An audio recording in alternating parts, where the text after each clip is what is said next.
अगर कोई आपको नीचा दिखाना चाहता है तो इसका मतलब है कि आप उससे पहले से ही ऊपर हो। जिंदगी जीने के लिए मिली है, इससे लोग क्या सोचेंगे यह सोचने में बर्बाद मत करो। किसी के बुरे वक्त में उसका हाथ पकड़ो, सहारा दो, उसे हिम्मत दो, क्योंकि बुरा वक्त थोड़े समय में चला जाएगा लेकिन वह आपको दुआ जिंदगी भर देता रहेगा। मनुष्य सुबह से शाम तक काम करके उतना नहीं थकता जितना चिंता और क्रोध के एक क्षण में थक जाता है।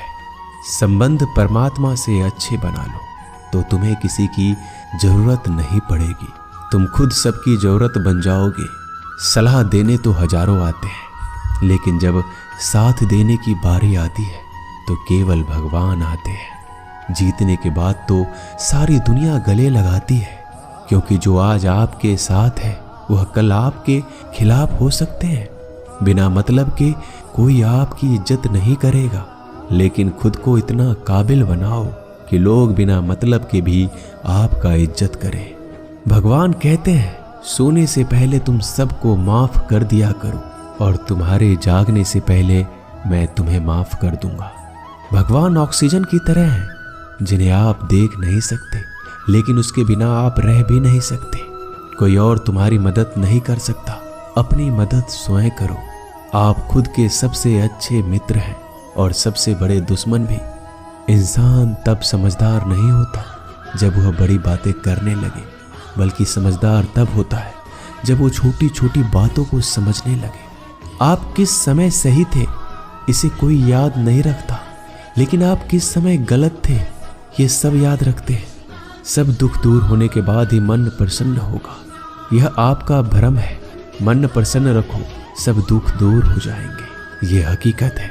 किसी भी व्यक्ति की कोई भी बात बुरी लगे तो दो तरह से सोचो। यदि व्यक्ति महत्वपूर्ण है तो भूल जाओ, और बात महत्वपूर्ण है तो व्यक्ति को भूल जाओ। रिश्तों का संबंध सिर्फ रक्त से नहीं होता, जो मुसीबत में हाथ थाम ले उससे बड़ा कोई रिश्ता नहीं होता।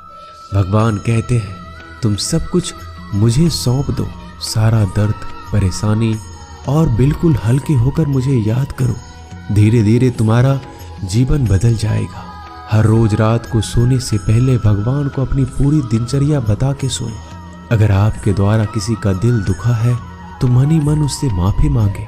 अगर आपका किसी ने दिल दुखाया है तो उसे माफ करके सारी चिंताएं भगवान को सौंप कर सो जाए।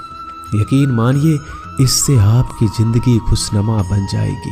क्रोध बोला हुआ एक शब्द इतना जहरीला हो सकता है कि आपकी हजार प्यारी बातों को एक मिनट में नष्ट कर सकता है। सबको हंसाना लेकिन किसी पर भी हंसना मत। सबके दुख बांटना लेकिन किसी को दुखी मत करना। सबकी राह में दीप जलाना लेकिन किसी का दिल जलाना मत। यही जीवन की रीत है, जैसा बोओगे वैसा ही पाओगे। दुआएं और प्रार्थनाएं असंभव को भी संभव बना देती है। ईश्वर को ना हमारे तन की जरूरत है ना धन की, उसको तो बस पवित्र मन की जरूरत है। इसलिए वो हमें कुछ भी छोड़ने के लिए नहीं कहता, बस कहता है बच्चे मन से विकार छोड़ो, गंदे विचार छोड़ो। जो आने वाला है वो हमेशा गुजरे हुए कल से बेहतर होगा। यही एक सोच आपके जीवन में कभी निराशा नहीं होने देगी। झूठ कितना अजीब है, खुद बोलो तो अच्छा लगता है, दूसरे बोले तो गुस्सा आता है। खुशियां चाहे किसी के साथ भी बांट लो, पर गम हमेशा भरोसेमंद इंसान के साथ ही बांटना चाहिए। जीवन में समय चाहे जैसा हो, परिवार के साथ रहो तो सुख बढ़ जाता है, दुख हो तो बढ़ जाता है। सच्चा मित्र वही है जो उस समय में भी आपके साथ खड़ा हो जब सारी दुनिया आपके खिलाफ हो। आपके पास जितना भी है उसके लिए बार बार दिल से धन्यवाद कहें, हर वक्त कहें। यकीन मानिए जितना भी है वो जल्दी कई गुना हो जाएगा। प्रार्थनाएं और ध्यान इंसान के लिए बहुत जरूरी है, क्योंकि प्रार्थना में भगवान आपकी बात सुनते हैं और ध्यान में आप भगवान की बात सुनते हैं। श्री कृष्ण से कितना कुछ छूटा, पहले माँ छूटी, फिर पिता छूटे, फिर जो नंद किशोर मिले वो भी छूटे, संग साथी छूटे, राधा भी छूटी, गोकुल छूटा, फिर मथुरा छूटा। श्री कृष्ण से जीवन भर कुछ न कुछ छूटता ही रहा। नहीं छूटा तो वो था देवत्व, मुस्कान और सकारात्मकता। श्री कृष्ण दुखी नहीं, उत्सव के प्रतीक है। सब कुछ छूटने पर भी कैसे खुश रहा जा सकता है, ये श्री कृष्ण से अच्छा कोई नहीं सिखा सकता। इसलिए हमेशा खुश रहें, सदा मुस्कुराते रहें। जीतने का मजा भी तभी आएगा जब लोग आपके हार का इंतजार करेंगे। गीता में लिखा है, यदि कोई आपको अच्छा लगता है तो अच्छा वो नहीं, अच्छे आप हैं, क्योंकि उसमें अच्छाई देखने वाली नजर आपके पास है। अपनी पीड़ा के लिए संसार को दोष मत दो, अपने मन को समझाओ। तुम्हारे मन का परिवर्तन ही तुम्हारे दुखों का अंत है। सोच और नीयत अच्छी रखिए, फिर आपके कष्ट प्रभु स्वयं दूर कर देंगे। याद रखना, भगवान से कभी उम्मीद छोड़ना नहीं और दुनिया वालों से कभी उम्मीद रखना नहीं। सुख दुख एक सिक्के के दो पहलू है। जहां सुख होगा वहां दुख भी होगा, जहां दुख होगा वहां सुख भी होगा। इसलिए सुख दुख के बारे में बिना सोचे निरंतर अपने लक्ष्य को प्राप्त करने के लिए प्रयास करते रहना चाहिए। एक बात हमेशा याद रखना, किसी के सामने गिड़गिड़ाने से ना मोहब्बत मिलती है ना इज्जत। इसलिए अपने स्वाभिमान को जिंदा रखो। कोई अगर आपकी किस्मत में होगा तो आपके पास खुद ही चलकर आएगा। दूसरों को हराने का मौका मत दो, बस खुद को आगे ले जाने की जिद पालो। कभी हार ना मानने की आदत ही एक दिन जीतने की आदत बन जाती है। सिर्फ दो चीजें मनुष्य के भाग्य का निर्माण करती है। पहला, स्वभाव। अगर आपके स्वभाव में अच्छाई, विनम्रता और गुण है तो आपका भाग्य चमकेगा।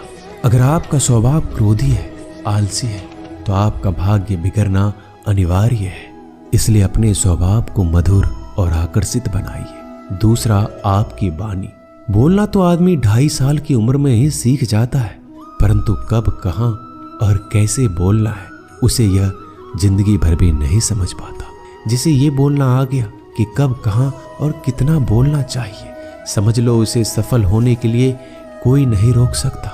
पिता से बड़ा कोई सलाहकार नहीं, माँ की छांव से बड़ी कोई दुनिया नहीं, भाई से अच्छा कोई भागीदार नहीं और बहन से बड़ा कोई शुभ चिंतक नहीं। इस मतलबी दुनिया से कोई मतलब ना रखो, और मतलब रखना है तो अपने मतलब से मतलब रखो। दुआएं मांगने से किसका भला होता है, मिलता तो वही है जो हमने बोया होता है। तुम नीचे गिर के देखो, कोई नहीं आएगा उठाने।